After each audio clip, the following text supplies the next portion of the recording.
आपलं 7च दिवसांचं विधिमंडळाचं हिवाळी अधिवेशन, या अधिवेशनाची आता नुकतीच समाप्ती झाली. खरं तर सूप वाजलं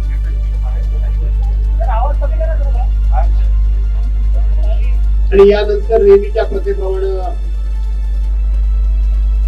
आम्ही प्रेसला म्हणजे आपल्या सर्वांच्या समोर आलेलो आहोत.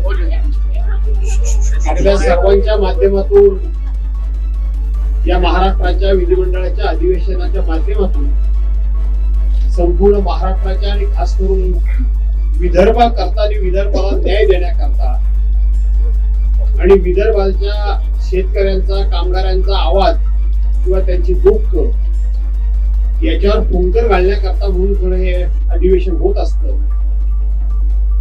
त्या अधिवेशनातून नक्की विदर्भीय जनतेला काय मिळालं ते आम्ही आमच्या नजरेतून तुम्हा सर्वांना सांगणार आहोत. आणि म्हणून त्या प्रेसला या ठिकाणी उपस्थित असलेले काँग्रेस पक्षाचे ज्येष्ठ नेते, माजी मंत्री, माजी विरोधी पक्ष नेते सन्मान्य विजयराव वडेट्टीवार, आमच्या सर्वांचे ज्येष्ठ नेते, माजी मंत्री सन्मान्य जयंतराव पाटील, माझे सहकारी मित्र आणि आमचे पक्षप्रमुख सुनीलजी प्रभू, उपस्थित सर्व सहकारी आमदार आणि मित्रांनो, खरं तर हे अधिवेशन 3 आठवडे चालावं अशी आमची मागणी होती. परंतु सरकारनं ते 2 आठवडे सुद्धा चालवलं नाही. फक्त आणि फक्त 7च दिवस हे अधिवेशन सरकारनं चालवलं. आणि ज्या वेळेला नेहमीच्या प्रथेप्रमाणे चहापानाला अधिवेशनाच्या पूर्वसंध्येला बोलवलं जातं, त्यावेळेला आम्ही आमची भूमिका मांडली होती. आम्ही आमचं मत मांडलं होतं की हे सरकार हे जे अधिवेशन घेत आहे ते अधिवेशन कोणालाही न्याय देण्याकरता नाही, ना विदर्भातल्या जनतेला, ना मराठवाड्यातल्या जनतेला, ना उर्वरित कोकणातल्या जनतेला, आपल्या उर्वरित महाराष्ट्रातल्या जनतेला.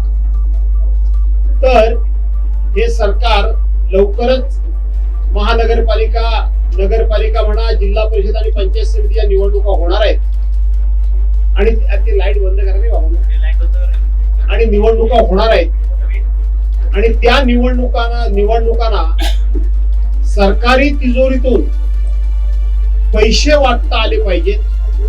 सरकारी तिजोरीतून लोकांना पैसे वाटून त्यांची मतं घेता आली पाहिजेत. आणि ते करायचं असेल तर पुरवणी मागण्या मान्य केल्याशिवाय ते पैसे आपल्याला उधळता येणार नाहीत, लोकांना वाटता येणार नाहीत.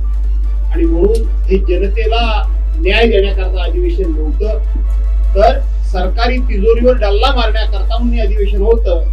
आणि त्याप्रमाणे सत्ताधारी पक्षानं 75,000 आणि 286 कोटीच्या पुरवणी मागण्या मांडल्या आणि त्या 2च दिवसात मान्य करून घेतल्या. आणि त्या मान्य झाल्यानंतर सरकारी पक्षाचा या अधिवेशनाकडे बघण्याचा आणि या अधिवेशनामध्ये सहभाग घेण्याचा पूर्णपणे नूरच बदलून गेला. आपण बघितलं असाल की मंत्री सभागृहामध्ये बसत नव्हते. एखादा मंत्री बसला तर बसला, नाही तर तोही बसायला तयार नाही. या विभागाची चर्चा असेल त्या विभागाचा मंत्री सभागृहामध्ये बसतच नव्हता. इतकं त्यांचा हेतू साध्य झाल्यानंतर या अधिवेशनाकडे बघण्याचा त्यांचा दृष्टिकोन होता. अधिवेशन किती झालं त्याची आकडेवारी माननीय अध्यक्ष महोदयांनी दिली. आकडेवारी देत असताना अध्यक्षांनी सांगितलं की 7 दिवसाचं अधिवेशन झालं आणि या 7 दिवसामध्ये 72 तास आणि 35 मिनिटं कामकाज चाललं हे अध्यक्षांनी सांगितलं. आणि सरासरी रोज 10 तास आणि 22 मिनिटं काम चाललं. नियमाप्रमाणे 11 वाजता सभागृह सुरू होऊन 5 वाजता ते संपलं पाहिजे, परंतु दररोज 10 तास आणि 22 मिनिटं सभागृह चाललं. यापैकी सभागृहाचा वेळ किती मिनिटं वाया गेला तर फक्त आणि फक्त 10 मिनिटं. तो कोणामुळे गेला?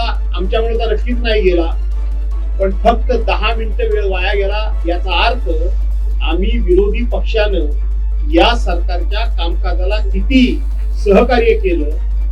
आम्ही विरोधी पक्षानं या सत्ताधारी पक्षाकडून जनतेला काहीतरी मिळावं, महाराष्ट्राला काहीतरी मिळावं म्हणून आम्ही किती संयम पाळला हे यातून त्यांनीच दिलेल्या आकडेवारीतून या ठिकाणी आपल्या सर्वांना स्पष्ट होतं. खर तर दोन चर्चा होत्या 293च्या. मंगळवारी सत्ताधारी पक्षाचा प्रस्ताव आला. आजपर्यंत त्या प्रस्तावाला स्वतंत्रपणे उत्तर मिळालेलं नाही आणि ते प्रस्ताव संपला. गुरुवारी आमचा प्रस्ताव आला. आजपर्यंत त्या प्रस्तावाला आम्हाला उत्तर मिळालेलं नाही आणि तो प्रस्ताव आज संपला. माननीय मुख्यमंत्री महोदयांनी उत्तर जे दिलं ते उत्तर आमचा जो 292चा अंतिम आठवडा विरोधी पक्षाचा प्रस्ताव आहे त्या प्रस्तावाला उत्तर दिलं. याचा अर्थ इतके तास कामकाज चालून सुद्धा मुख्य कामकाजाला काहीही या अधिवेशनामध्ये महत्व दिलं गेलं नाही. इतकं हे सरकार संख्येनं भरपूर असल्यामुळं बेजबाबदारपणे त्या ठिकाणी वागलं हे आम्हाला तुमच्या सर्वांच्या निदर्शनात आणून द्यायचं आहे. विदर्भाच्या जनतेच्या पदरामध्ये काही पडणार नाही आम्ही तेव्हाच सांगितलं होतं आणि त्याचे 2-4 पुरावे फक्त मी आपल्या सर्वांच्या समोर ठेवतो. यानंतर माझे सहकारी या ठिकाणी बोलणारच आहेत.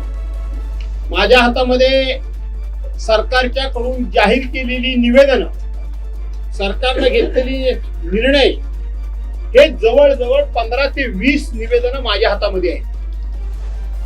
ही 15 ते 20 निवेदनं जी आहेत यातलं एकही निवेदन विदर्भाच्या जनतेकरता घेतलेल्या निर्णयाचं नाही.